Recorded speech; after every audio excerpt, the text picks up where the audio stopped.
caution, narrow bridge. All right. I didn't see no bridge that looked narrow, but it might have been a culvert pipe.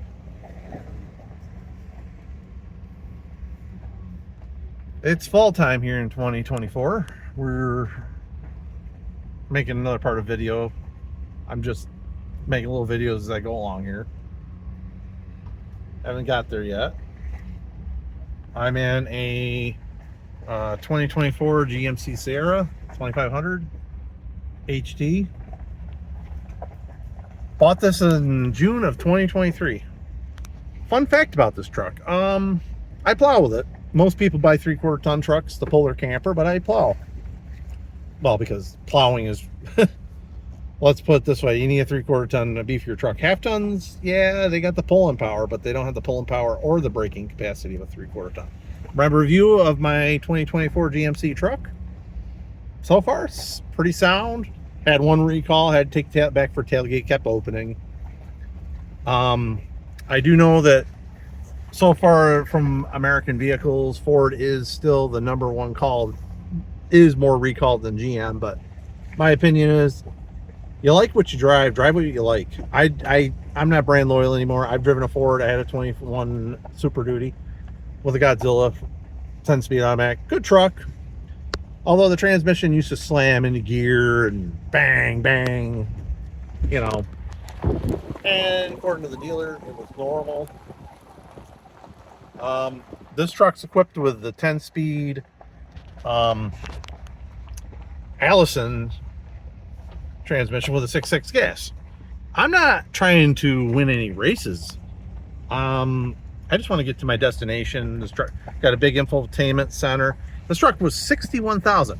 It has a sliding rear window, bed liner, pro tailgate, came with the running boards, and they're the chrome ones, of course. I'll have to go out and show you in a few minutes.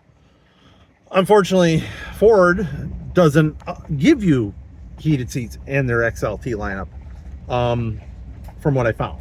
And Ford wanted more for their truck. So I said, wow. And some Fords do come with digital displays. I'm sure in the XLT, if not, well. And some trucks are coming. This truck came with LED lights, standard. This is an SLE base. It does have a carpeted floor, but it's got the full console. My truck's a mess. Excuse me. But it's a truck. We use it for trucking. You know, the bed liner, how do I feel about sprayed in bed liners? They're okay. I mean, anything you keep for more than 5 to 10 years, which I don't particularly do, because let's face it, look at all the electronics in here. Look at all the electronics.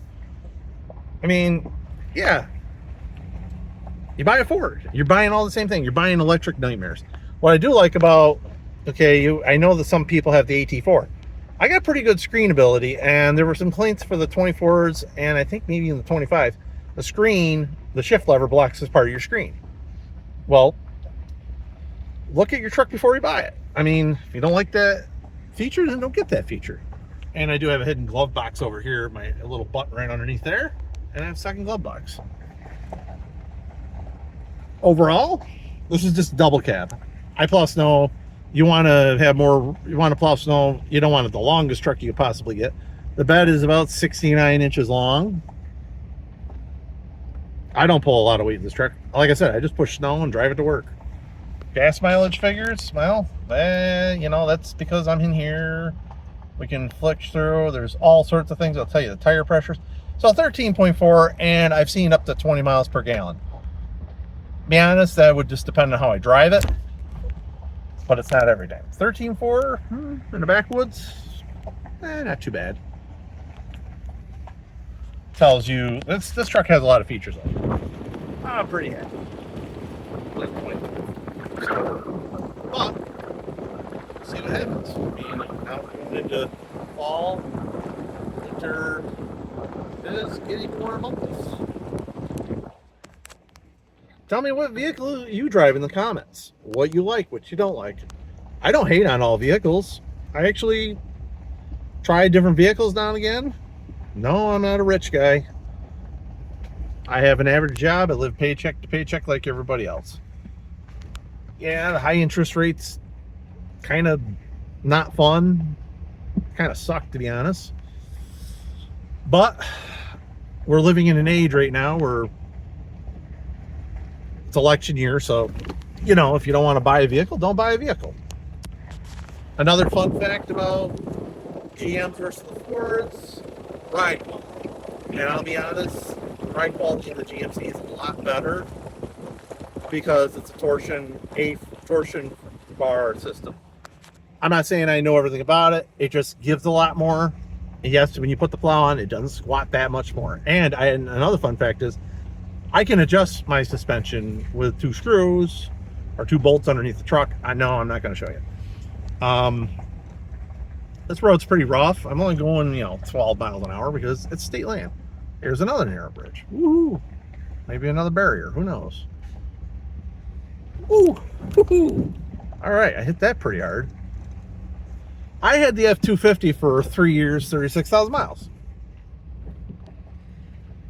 It was a very fun truck, but there again, I'm inclined to say that the A-frame over torsion bar just has a better ride. Solid axle. I did experience the death wobble. No, I didn't get rid of it because I was a wimp. I just got rid of it because the electronics and everything on these just, I feel after 3 to 4 years, that's about where you're gonna get the best value for your buck for your truck. And yeah, trucks are expensive. They're not cheap. People say, I get a half ton, I get a cheaper one. Well, you can get a half ton. There's nothing wrong with half tons. Just remember, half tons are going to do a little less than a 3/4. A 3/4 does a lot more than a half ton any day of the week. You want to say you can pull 12 to 14,000 pounds? Well, remember, the more hefty you have in your truck, the better your pulling and your heft rate. You should never pull your maximum. I would say keep it under 2,000 to 3,000. Let's say if this truck is rated for 18,000 max payload, maybe not a good idea to pull 18,000. Maybe keep it around 16 to 15. Because even in a half ton, they can say, oh, I got a 15,000 pound pull rating on my truck, just for example. And you pull 15,000 pounds, you might be able to have that capacity to pull 15,000 pounds. But secretly, your brakes are not going to stop. And yes, they have beefed up half ton trucks. So like the new half tons, they're kind of built like a 3/4, but still have a thinner frame, a smaller frame.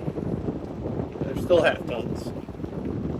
They do carry more than the past trucks. But personally, I think some of the older trucks were built better than the new ones. I mean, well, let's face it, this is all getting to be plastic after the trucks. We used to buy metal. Now they got aluminum pendant. Ford's taking aluminum body, have nothing against it. But then when I got this truck, I plowed with it. All right, steel truck body versus aluminum body. The aluminum body of 250 had about 600 pounds. The GMC, not so much, because it's a steel body. It's 700 pounds more. And maybe I could be reading my statistics. Well, we'll see. I'm going downhill right now, so I'm trying to get to look all day. See you guys when I get there. This is just a general review on my 2024 GMC truck. Talking about vehicles. Let me know what you like to drive. Please like, subscribe, and thank you. Have a nice day.